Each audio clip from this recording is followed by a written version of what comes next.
commence cette émission avec Christian Persson. Son ambition, faire du Malice, la plateforme du freelancing de Douala à Bruxelles. Pari ambitieux et volontaire, mais finalement assez crédible si l'on sait qu'il y a aujourd'hui sur le continent africain plus d'1 milliard de cartes SIM. Bonjour Christophe Persson. Christian Persson, enchanté. Voilà. Vous êtes donc PDG d'Humalis, et Humalis est une société de portage franco-tunisienne, c'est ça, c'est une de ses spécificités. Le portage salarial est une nouvelle forme d'emploi qu'elle vend en poupe en ce moment. Eh bien oui, on considère, nous, d'après nos dernières études, on a à peu près 20% de croissance sur les 15 dernières années. Et d'après une étude de la Sofres que nous avions commandée en 2012, qui s'est vérifiée, on va vers 80 milliards d'euros pour l'ensemble du portage salarial seulement en France. Seulement en France. Et qu'est-ce qui explique cette forte croissance? C'est que les Français veulent plus d'autonomie dans leur travail, plus de liberté? Certes, il y a un désir d'autonomie, d'indépendance. C'est beaucoup moins risqué d'être en portage salarial que d'être auto-entrepreneur ou de créer sa propre structure, avec tous les risques que cela induit, surtout si vous n'êtes pas comptable de formation. Donc le fait d'être en portage salarial vous permet d'être rattaché au régime général de la sécurité sociale et de bénéficier donc de l'assurance chômage. Donc quoi qu'il arrive, vous avez toutes les sécurités pour pouvoir vous concentrer sur votre expertise, sur votre métier. Et vous, votre entreprise donc, est spécialisée dans le portage salarial, mais elle a une spécificité, c'est qu'elle est franco-tunisienne. Oui, j'en suis très fier en fait. J'en suis très fier parce que nous avons une excellente équipe à Tunis, des gens qui sont avec nous, qui sont tous cadres.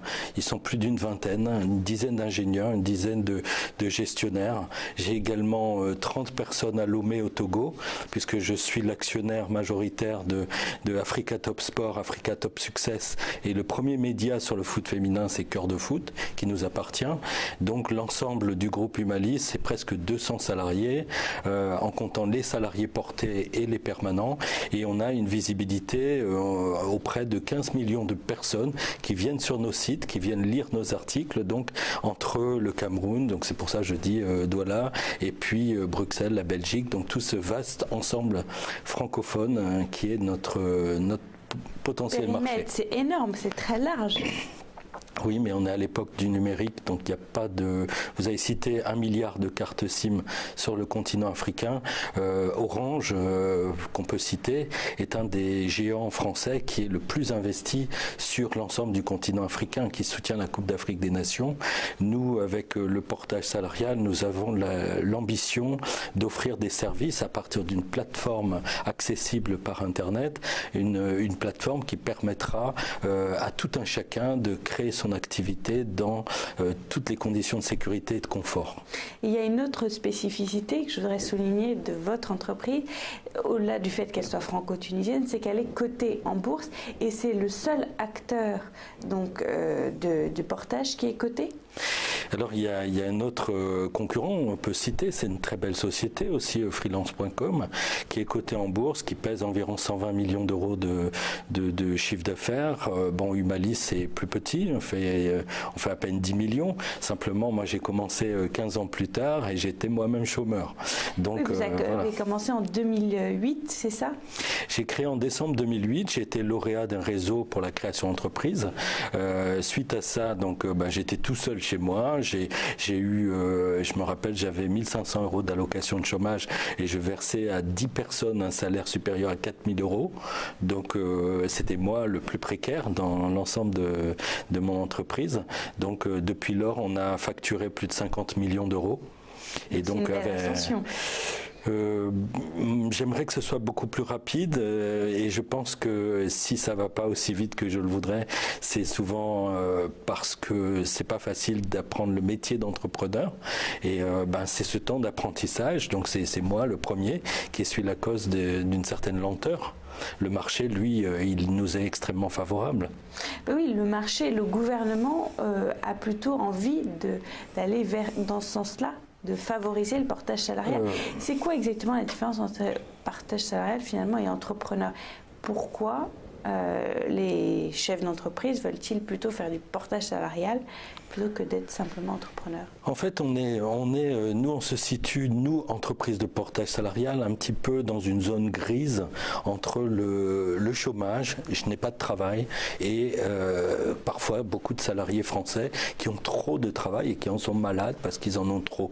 Donc entre ceux qui n'en ont pas, qui en sont malades, et qui sont malades parce qu'ils en ont trop, ben nous, on essaie de trouver un espace un peu privilégié où les gens peuvent tester un projet avant de prendre le risque de créer une entreprise. Et parfois, pour un demandeur d'emploi, accéder à une mission en portage salarial, c'est déjà mettre le pied dans son prochain emploi. Et puis il y a aussi bien sûr les retraités qui eux veulent avoir un complément de revenus pendant les quelques années qui suivent leur départ à la retraite, par exemple. Et le gouvernement ne veut pas favoriser le portage salarial? Je pense que si. Aujourd'hui, je crois pouvoir dire que le gouvernement d'Emmanuel Macron nous est plutôt favorable. Dans un récent voyage en Tunisie, il a amené avec lui, comme invité privilégié, le patron de freelance.com qui défend certaines de mes idées sur le portage salarial. J'ai pris ça aussi pour moi, d'autant plus qu'on est une société franco-tunisienne. Donc j'ai pensé que ça allait dans le bon sens. Ça allait dans le bon sens, c'est-à-dire que le gouvernement cherche à libérer les énergies des Français, à permettre de créer plus d'activités. S'il y a plus d'activités, il y aura moins de chômage. Oui, parce que le portage salarial, ça va permettre plus de flexi-sécurité. Flexibilité, mais aussi flexi-sécurité pour celui qui va vouloir... moi, si je veux faire du portage salarial, au moins, j'ai une sécurité, j'ai la sécurité sociale, j'ai aussi des droits juridiques, plus que si je suis simple entrepreneuse. Eh bien oui, et puis si vous faites une mission qui dure au moins un certain nombre de mois, par exemple 12 mois, vous avez le droit aussi à 12 mois d'assurance chômage qui vous permet de préparer autre chose. Alors que si vous avez toujours été salarié, vous n'allez pas du jour au lendemain, comme ça, vous mettre à votre compte, créer votre entreprise, prendre un expert comptable et assumer tous les risques qui vont avec. Donc, vaut mieux y aller par étapes. Et une des étapes peut être le portage salarial. Du coup, dans ce contexte où le portage salarial, on l'a compris, a plutôt le vent en poupe, vous, votre société, quels sont ses projets pour 2018 ? Eh bien, augmenter le portage salarial? Oui, évidemment, c'est par nature, mais on essaie d'aller un peu au-delà. C'est-à-dire que dès le début, j'ai eu l'intuition, parce que je suis moi-même issu de l'accompagnement des personnes au chômage. J'ai travaillé à l'époque à l'ANPE, qui s'appelle Pôle emploi maintenant, et c'est une préoccupation. Comment on peut ouvrir les portes, en fait? Comment on peut déverrouiller ce système? Et donc, j'ai eu l'intuition que le portage salarial pouvait être un levier pour pour permettre une création massive d'opportunités d'emploi pour beaucoup de gens. Donc une des spécificités du Mali, c'est d'avoir créé un laboratoire de recherche en interne, en partenariat aussi avec l'école polytechnique ou Subtélécom, pour créer des outils afin de favoriser cette création d'emplois. D'accord, donc pour diminuer le chômage. Exactement, on a un projet avec l'école polytechnique de Bucarest qui est en attente de reconnaissance de l'Union européenne. C'est un projet de job matching, donc avec un outil qui permettra à terme de matcher de façon pertinente parmi des millions de CV, des millions d'emplois, trouver les deux qui se correspondent le mieux. Et la spécificité de notre outil, c'est d'intégrer une sorte de module d'intelligence artificielle qui fait que la mise en relation sera de plus en plus pertinente. C'est des projets ambitieux qui demandent du temps, je suppose. Oui, on aimerait bien aller plus vite que la musique, mais bon, après, il y a le temps de la recherche, il y a le temps aussi de la pédagogie. Maintenant, on va pas trop se plaindre non plus. On peut considérer, là, Humalis vient d'être référencé par des très grosses boîtes du CAC 40 assez récemment. Je vais pas les citer cette fois, mais en tout cas, sachez qu'on a eu de très beaux signes de reconnaissance ces derniers temps.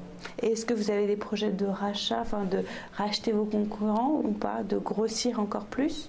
Oui, on est dans une réflexion. Là, bon, je vous ai dit qu'on était allé sur Marché Libre en avril 2012. Hein, c'est l'école maternelle de la bourse pour les PME, mais on aspire en fait à aller sur les marchés un peu plus réglementés. Et de ce fait, on essaie d'atteindre une taille critique plus importante, d'où notre intérêt pour quelques sociétés de portage salarial du marché. On a fait des audits, on a rencontré des dirigeants et j'essaie également de convaincre des fonds d'investissement de nous accompagner dans cette démarche. Bon, bah écoutez, on va vous suivre dans cette poursuite. Merci Christian Persson. Je rappelle que vous êtes PDG d'Humalist, une société spécialisée dans le portage et une société franco-tunisienne.